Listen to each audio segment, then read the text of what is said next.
인사하고 인사합니다. 참 잘 오셨습니다. 사랑합니다. 인사하겠습니다. 참 잘 오셨습니다.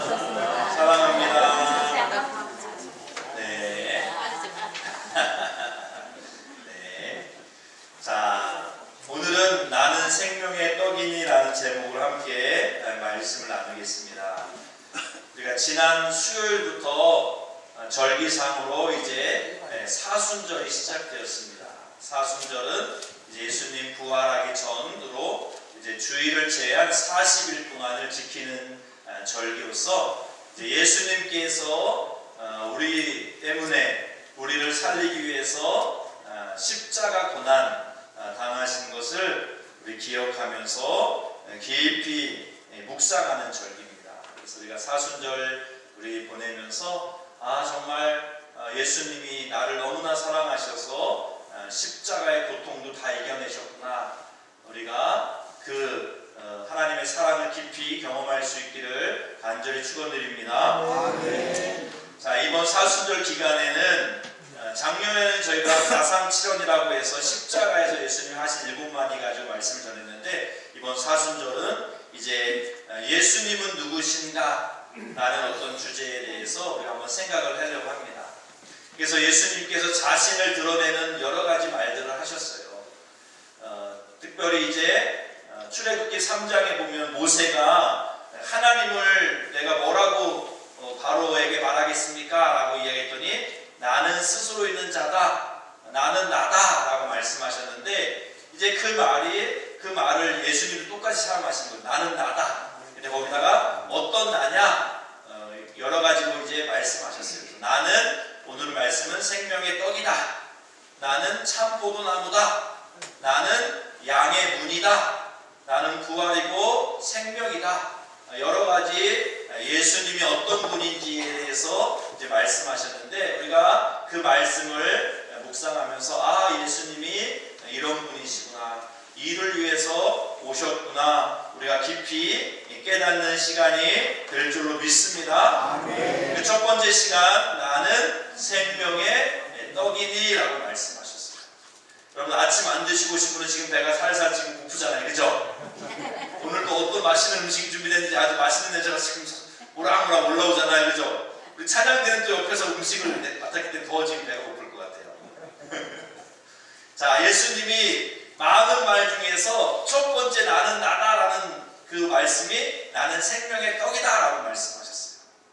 왜 예수님이 생명의 떡, 먹는 거에 먼저 비유하셨을까? 자, 먹는 건 너무 중요하기 때문에 그렇습니다. 여러분들, 아무리 여러분들이 나는 고상한 척 해도 여러분들 밥 3끼 안 먹고 살 수 있는 분이 없습니다. 우리의 생명과 직접적인 연관이 있는 거예요. 그렇죠? 우리가 음식을 먹지 않으면 우리는 뭐 살 수가 없는 거죠. 예수님도 육신의 몸을 입고 왔기 때문에 먹는 것이 너무나 중요한 걸 아시는 거죠. 그래서 예수님의 공생애를 시작하면서 첫 번째 하신 기적이 뭐냐? 바로 가나의 혼인잔치에 가서 떨어졌던 포도주를 이제 물로 포도주를 바꾸는 그러한 이제 기적을 일으킨 게 첫 번째 기적이었다는 거죠. 또 십자가 지시기 전에 마지막 하셨던 사역은 뭐냐? 제자들과 함께 모여서 마지막 최후의 만찬을 나누신 거예요. 떡을 떼주면서 먹으라고 하고 포도주 잔을 돌리면서 마시라고 하고. 예수님의 공생애는 먹는 것으로 시작해서 먹는 것으로 끝났다는 거죠. 먹는 걸 너무 터부시해도 안 돼요. 왜 이렇게 먹는 거 밝혀? 저도 밝힙니다. 먹을 거 누군 주고 나랑 안 주면 진짜 속상해요. 여러분들, 그러시면 안 됩니다. 먹을 거 있을 때 똑같이 줘야지. 누군 주고 누군 안 주면 그 안 받는 사람이 겉으로는 괜찮아지만 속으로는 꿍한다고요. 아유, 난 안 줬을까. 이게 시사하고 맞지만 이게 우리의 마음이 먹는 거 다 누구나 좋아하기 때문에. 자, 그래서 예수님께서 나를 영접하는 자에게 주시는 특권이 있는데, 그게 뭐냐? 볼지어다 내가 문 밖에 서서 두드리노니 누구든지 내 음성을 듣고 문을 열면 내가 그에게로 들어가 그와 더불어 먹고 그는 나와 더불어 먹으리라. 우리가 예수님 믿고 예수님 영접하면 뭐가 좋냐? 예수님이 나와 함께 먹고 마시겠다는 거예요. 와, 행복해지는 거죠. 먹을 걱정하지 않아도 됩니다. 여러분들 예수 믿으면 먹을 걱정 안 해도 된다는 거예요. 자, 그리고 초대교회 성도들은 어떤 모습이었냐? 그들은 성령 충만했는데 그래서 날마다 마음을 같이하여 성전에 모이기를 힘썼다. 그렇죠? 이렇게 예배드리고 위해 성전에 모이는 것 힘썼죠. 또한 집으로 들어가서는 떡을 떼며 기쁨과 순전한 마음으로 음식을 먹었대요. 성령 충만해서 무조건 금식한 게 아니라 집에 가서 서로 음식을 떼면서 서로 교제를 나눴다는 거죠. 속회 예배 드릴 때 예배도 드리지만 또 같이 간식도 나누는 것 너무나 중요한 거죠. 자, 예수님은 우리에게 너 예배드리기 성령으로 충만하면 됐지 왜 음식을 먹으려고 그래? 음식 먹지 마, 금식해. 그렇게 말씀하지 않으셨다는 거죠. 우리에게 음식이 너무나 중요한 거 알고 계셨기 때문에 예수님도 음식을 대해서 터부시지 않고 음식을 먹으라고 말씀하시고 또 우리에게 나눠주기도 하셨다는 거죠. 자, 그런데 예수님이 내가 생명의 떡이다 라고 말씀하시는 거예요. 자, 왜 이런 말씀을 하셨을까? 자, 이 말씀의 배경이 되는 이야기는 바로 오병이어의 사건이 있었습니다.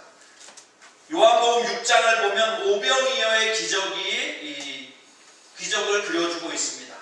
예수님의 말씀을 들으러 온 사람들이 너무나 많았어요. 장정만 5,000명, 어린아이 여성들 합치면 거의 2만 명이 된다고 학자들은 이야기하는데 그렇게 많은 사람들이 예수님 말씀을 듣기 위해서 이렇게 온 거예요. 그런데 때가 됐어. 끼니 때가 됐는데 이들을 먹일 수 있는 방법이 없는 거예요. 돈이 있어도 이만큼 2만 명을 먹일 수 있는 양을 살 수 있는 가게가 없는 거죠.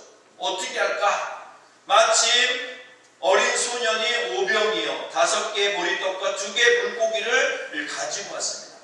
그랬더니 예수님이 그것을 이제 축복 기도를 하시고 제자들에게 나눠주라 그랬죠.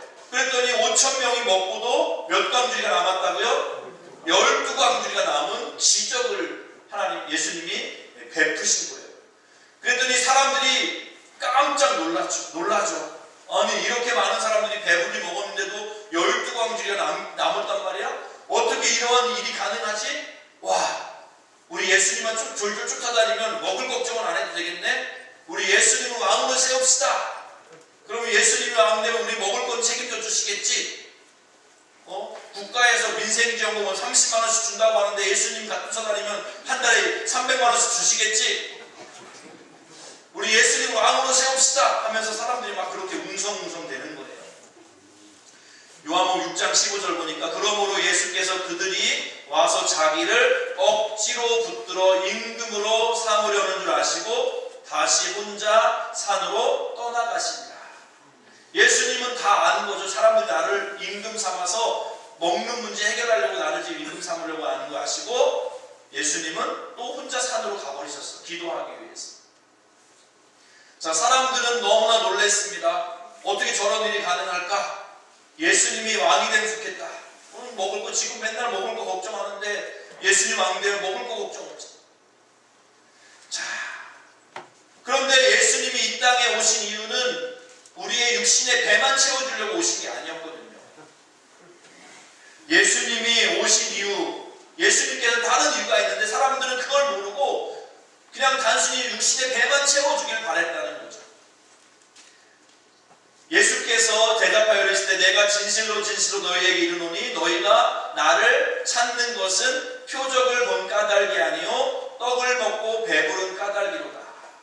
예수님이 배를 불려주니까 예수님만 쫓아다니면 배 굶지 않겠다라고 생각하고 지금 예수님을 따라왔다는 거죠. 자, 예수님이 왜 아예 그런 오병이어 기적도 베풀지 마시지. 그러면 사람들이 그렇게 왕으로 삼으려고 하지 않았을 때 왜 예수님 기적을 보여주셔가지고 사람들이 그렇게 오해하게 만드셨을까? 자, 예수님이 왜 오병이어 기적을 일으켰을까요? 그것은 말 그대로 너무 애처로웠기 때문에 배가 고픈데 먹을 게 없어서 저렇게 힘들어하는 군중을 보면서 예수님이 너무나 애처로워서 사랑의 마음으로 그렇게 양식을 주신 거거든요. 그리고 그런 그러한 기적을 베푸신 것은 그 기적을 통해서 예수님은 우리가 똑같은 인간이 아니라 정말 하나님의 아들이시구나, 전능하신 분이구나, 하나님의 아들이구나, 그것을 보여주기 위해서 기적이라는 것을 이용하는 것이지, 기적 자체를 보여주고 싶어서 그것을 통해서 뭔가 대단한 사람들에게 오해를 심어주려고 하는 것이 아니었다는 거죠. 그런데 사람들은 예수님을 따르는 이유가 육신의 배만 채우려고 지금 따라왔다는 것이죠. 근데 안타까운 것은 지금 예수를 믿는 사람 가운데도 똑같이 육신의 배만 채워주는 것을 원해서 예수님을 따르는 사람들이 있다는 거예요. 예수님 따라다니면 내가 높은 자리에 올라갈 수 있겠지. 예수님 믿으면 내가 많은 인기를 얻을 수 있겠지. 예수님 믿으면 내 사업은 성공하겠지. 뭔가 육신의 필요만 채워주는 분으로 우리가 알고 예수님을 따르는 분이 여전히 지금도 있다는데 문제가 있는 거죠. 우리 교회는 그런 분이 없지만 다른 교회는 그런 분이 있다는 거예요. 예수님 쫓아다니면 배는 안 고르겠지. 그런데 우리가 예수님을 따르는 이유를 분명히 알아야 될 줄로 믿습니다. 아멘. 물론 예수님 따르면 떡도 생기고 밥도 생기지만 더 중요한 것은 우리의 영혼이 잘 되기 때문에, 우리의 영혼의 생명, 영생을 주시는 분이시기 때문에 우리가 예수님을 믿고 따라야 될 줄로 믿습니다. 아멘. 예수님께서 왜 내가 생명의 떡이다라고 말씀하셨을까? 우리가 세 가지로 한번 그 이유를 살펴보겠습니다. 첫 번째는 우리의 삶의 우선순위를 제대로 세우라고 말씀하시는 거예요. 삶의 우선순위를 제대로 세우라는 거죠. 27절 말씀해 보니까 썩을 양식을 위하여 일하지 말고 영생하도록 있는 양식을 위하여 하라. 이 양식은 인자가 너희에게 주리니 인자는 아버지 하나님께서 인치신 자니라. 자, 너희가 세상을 살아가면서 이 육신의 양식만을 위해서 살지 말라는 겁니다. 이 육신의 양식은 썩어질 양식이라는 거예요. 며칠만 지나면 쉬어가지고 먹지 못해, 상해서 먹지 못하잖아요. 하지만 예수님이 주는 영생하도록 하는 그 양식을 사모하라, 그렇게 말씀하고 있습니다. 지금 내 앞에 주시는 한 끼의 식사도 너무 소중하지만 예수님이 정말 우리에게 주고 싶은 것은 영원히 살 수 있는 영원한 천국의 그러한 생명인 줄로 믿습니다. 아멘. 삶의 우선순위를 잘 지키라는 거예요. 예수님이 진짜 주고 싶은 것은 한 끼의 식사가 아니라는 겁니다. 40절 말씀해 보니까 내 아버지의 뜻은 아들을 보고 믿는 자마다 영생을 얻는 이것이니, 하나님의 뜻은 아들 예수님을 보고 믿어서 영생을 얻는 것을 하나님은 원하신다는 거예요. 하나님은 더 많은 것을 주기 원하시는데 우리는 한 끼 식사만을 만족하고 그것만 달라고 쫓아다니면 안 된다는 거죠. 영원한 양식, 영원한 생명에 우리가 그 눈을 떠야 되고 그것을 사모해야 될 줄로 믿습니다. 잠깐 우리의 육신에 만족을 주는 그 육신의 양식에만 우리가 매몰되면 안 된다는 거죠. 자, 아프리카 칼라하리의 사막의 어떤 부족이 이 원숭이를 사냥하는 그러한 비결이 있대요. 살아있는 원숭이를 잡는 비결. 원숭이가 꾀가 많아서 웬만하면 이 산채로 잡기가 어렵거든요. 그래서 이 원주민들은 어떻게 잡냐면 저런 이제 조롱박 같은 데에 이제 원숭이 손이 간신히 들어갈 만큼 구멍을 낸대요. 손을 이렇게 간신히 들어갈 만큼 구멍을 넣고 그 안에다가 원숭이가 좋아할 만한 과일이라든지 어떤 견과류 같은 걸 넣는데요. 그러면 그리고 끈으로 묶어 놓는 거죠.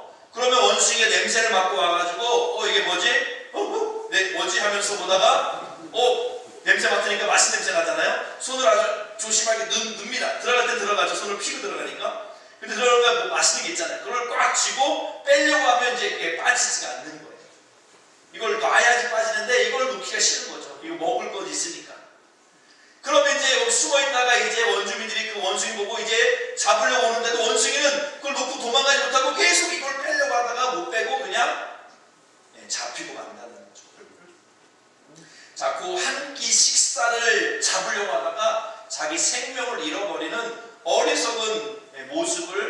원숭이가 보인다는 거예요. 근데 우리도 마찬가지일 때가 있다는 거죠. 한 끼 식사만 만족하고 영원한 생명에는 별로 관심이 없고 이 원숭이와 다를 바가 없다는 거죠. 자, 예수님께서 공생이 시작하시기 전에 40일 동안 이제 광야에서 금식하면서 기도하셨죠.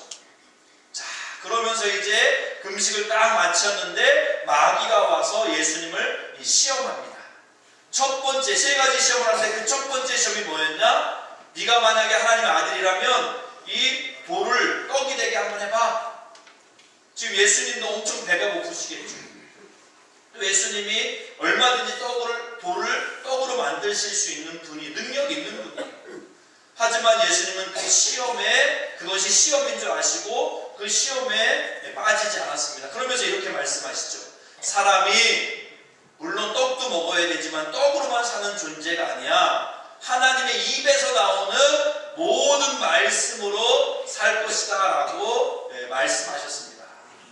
자, 우리가 물론 살아가면서 떡도 필요하죠. 음식도 먹어야 됩니다. 하지만 그것 배부르다고 우리의 인생에 행복한 건 아니라는 거예요. 물론 원숭이나 돼지는 먹을 것만 주면 행복하죠.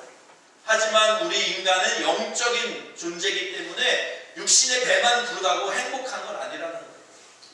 영혼이 채워지지 않으면, 영혼의 갈급함이 채워지지 않으면 늘 곤고한 것이 우리의 인생이라는 거죠. 만약에 육신의 양식만 채워지고 그냥 모든 것이 행복하다면 정말 유럽에 잘 사는, 그 북유럽에 아주 잘 사는 나라에서 그렇게 많은 사람이 자살할 이유가 없는 거예요. 왜? 그분들은 그냥 사회보장제도가 잘 돼 있어서 뭐 먹고 마시는 거 걱정할 필요가 없어요. 그런데도 그 사람들은 인생의 곤고함을 느끼고 많은 사람이 자살한다는 거예요. 오히려 저 못 사는 나라에는 자살률이 없다는 거예요. 그들 먹을 게 없는데도. 그걸 볼 때 인간이 육신적으로 먹을 것이 풍성하다고 그냥 모든 것이 행복한 것은 아니라는 것을 우리가 깨닫게 되는 줄로 믿습니다. 영혼의 양식을 먹어야 된다는 거죠. 자, 누가복음 12장에 보면 부자 이야기가 나옵니다. 이 부자가 농사를 졌는데 너무 풍년이 돼가지고 너무 소출이 많은 거예요. 그래서 있던 창고를 허물고 창고를 아주 크게 짓고 거기다가 수확물을 가득가득 쌓아놨습니다. 그걸 보니까 너무 행복한 거죠. 그러면서 자기가 이렇게 얘기합니다. 내 영혼아, 이 정도면 이제 몇 날 며칠은 여러 해 동안은 내가 걱정 안 해도 살 수 있겠다. 막 그거 보면서 행복해하는 거죠. 그런데 하나님이 그 부자에 대해서 뭐라 그래요? 이 어리석은 부자라, 어리석은 자다라고 말하고 있습니다. 오늘 밤에 내 영혼을 내가 도로 찾으리니 그러면 내가 준비한 것이 누구 것이 되겠느냐? 너는 지금 오늘 먹을, 이 육신에 먹을 양식을 많이 준비했지만 네가 죽어서 갈 천국에 대한 준비가 하나도 안 돼 있다는 거죠.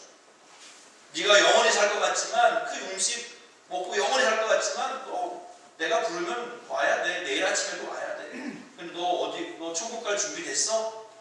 어리석은 부자라는 거죠. 근데 이 땅에 어리석은 부자가 많이 있습니다. 이 땅에서는 정말 행복하고 뭐 걱정 없다고 하지만 영혼에 대해서 죽은 이후에 어디 갈지 그걸 준비를 안 한 그런 사람들이 많이 있다는 거죠. 그래서 우리는 예수님께서 말씀하시는 먼저 그의 나라와 그의 의를 구하라. 육신적으로 먹을 것 챙기는 것도 중요하고 그것 때문에 열심히 땀 흘려 일하는 것도 중요하지만 내 영혼이 정말로 갈 곳이 있는지, 네가 하나님 나라에 대한 그런 소망이 있는지 너 자신을 돌아보라는 거죠. 먼저 그것이 해결돼야 된다는 거죠.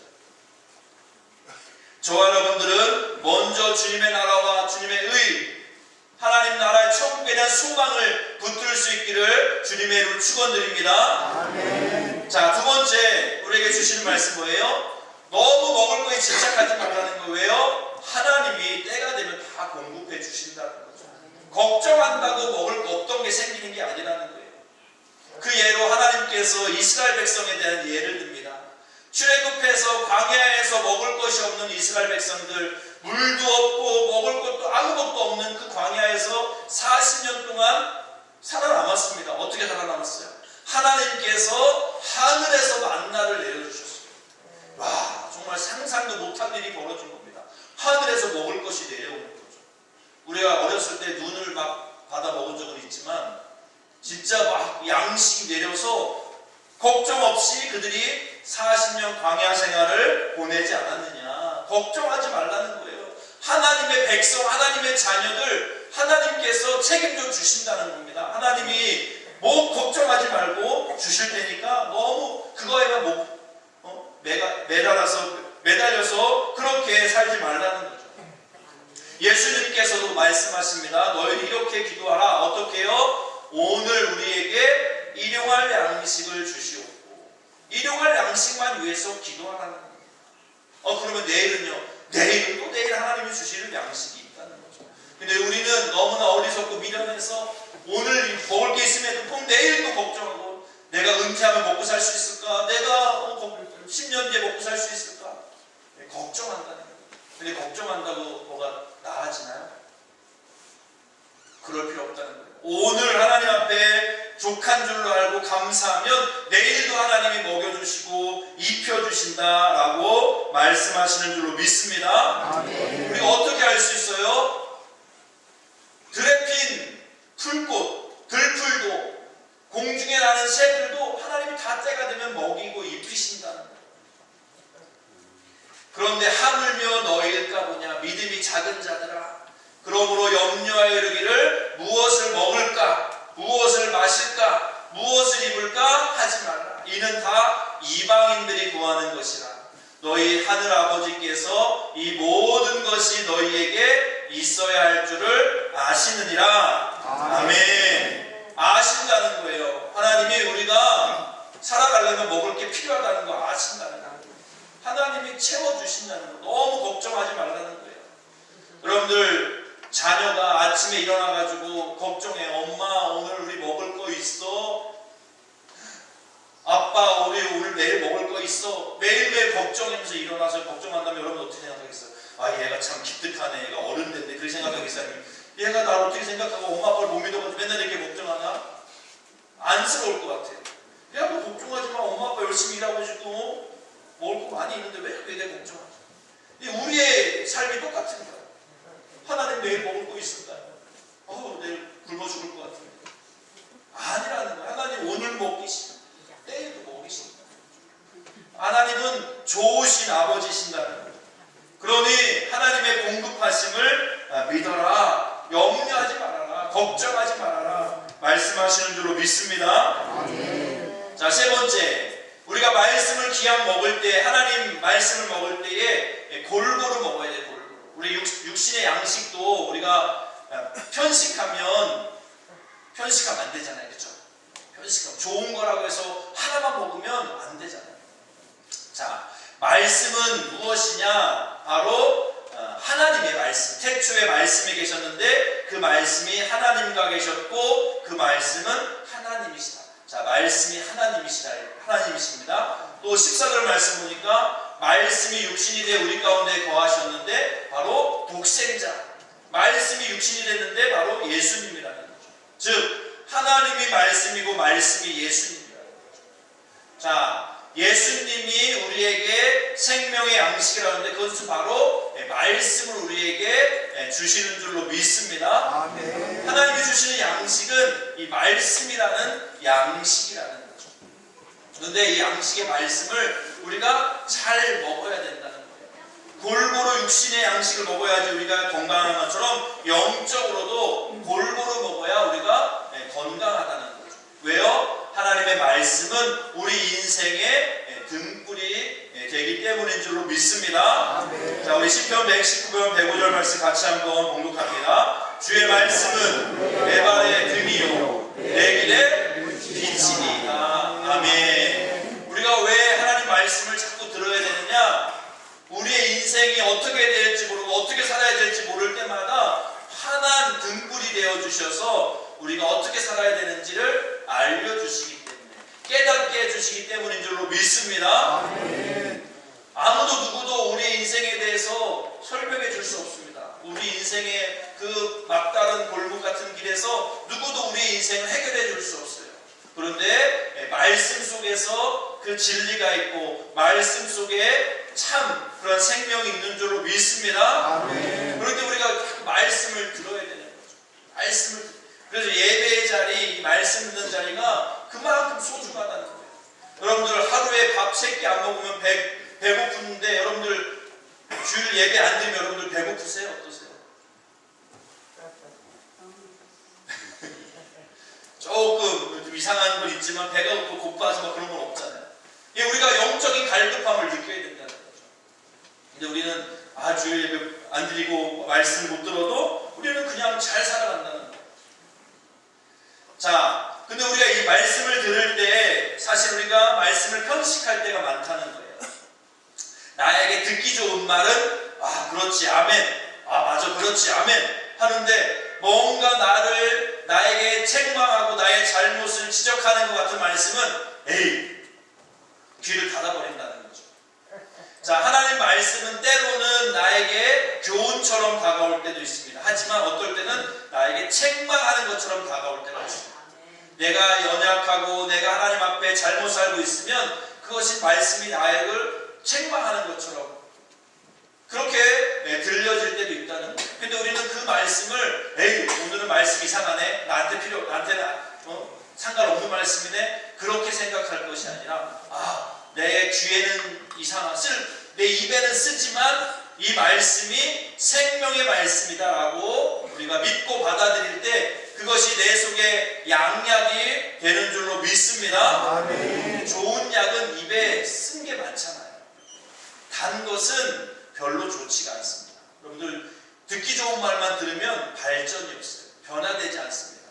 그런데 그렇구나 내가 잘못 살았구나, 내가 실수했구나, 내가 하나님 뜻대로 살지 못했구나, 그 말씀을 통해 깨닫고 내가 그 말씀에 비추어서 우리의 삶을 조정하다 보면 우리는 온전한 하나님의 사람, 온전한 하나님의 그러한 백성이 되어갈 줄로 믿습니다. 아멘. 자, 예수님 첫 번째 나는 생명의 떡이다라고 말씀하셨습니다. 생명의 떡이 없으니까 살 수 없는 것처럼 말씀을 듣지 않으면 우리에게 영원한 생명을 허락해 주시지 않는다는 거죠.